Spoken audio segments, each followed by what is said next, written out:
Starting to see clouds beginning to fill in across portions of the state. Southern Utah still enjoying a lot of sunshine in St. George. You look off in the distance though, Pine Valley Mountains, where further north we're starting to see those dark, ominous clouds. Thunderstorms beginning to make their move as that cool front that reached northern Utah yesterday now moving southward.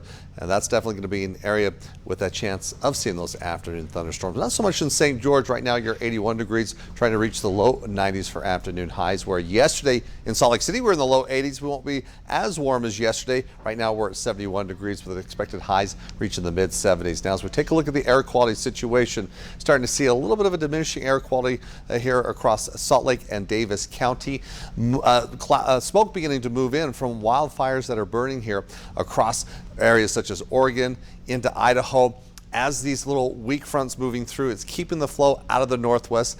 Thus, we're tracking in the smoke. Whereas we take a look at our smoke forecast, our models indicating, we're going to see some thicker smoke moving in throughout the afternoon into the early evening hours across the Wasatch Front, then turning towards central Utah, then moving further south as we go into tomorrow. Some lingering smoke hanging on Wednesday into Thursday. We'll start to see some improvements where the flow changes out of the west and southwest heading into the weekend. But where the flow is right now, as we're bringing in, again, a couple of weak systems where the front that hit yesterday now positioning itself through central into southern Utah. That's definitely a zone that we can see some isolated thunderstorms as we're seeing right now.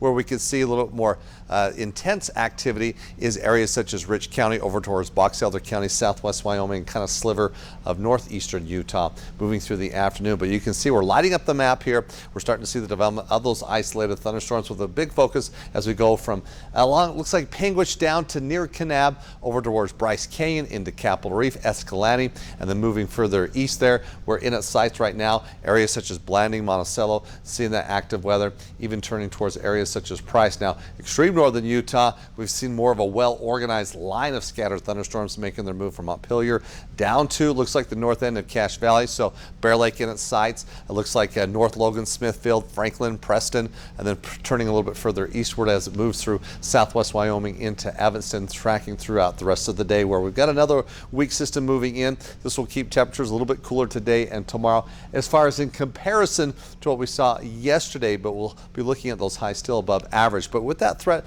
of those thunderstorms, extreme northern Utah, southwest Wyoming, again that sliver of northeastern Utah, but a little bit more scattered in nature here, moving through the afternoon through south central, southeastern Utah. But it looks like from Cedar City, Richfield, over towards Bryce Canyon into Moab, that's definitely a zone where we'll hold on to a chance of that rain with that thunderstorm activity. Thus, as we look at the flash flood potential for some of those slot canyons across southern Utah, you're keeping your eye to the sky here today. So we'll have some clouds throughout the afternoon. We'll keep temperatures for most locations in the 70s, 60s in Park City, with mid 70s in Price, close to 80 degrees expected high in Cedar City today, and 91 in St. George, where it's just a string of 90s, even mid 90s heading into the weekend. Once we get these little weak systems pushing through, high pressure will build in. That'll keep us dry with a lot of sunshine and some warmer temperatures, where we're definitely going to keep it mild here and then warming up where we're back into the 80s on Friday. Once we get to tomorrow, towards tomorrow, then it looks to be really dry. We don't even have that chance of those isolated thunderstorms. A little cooler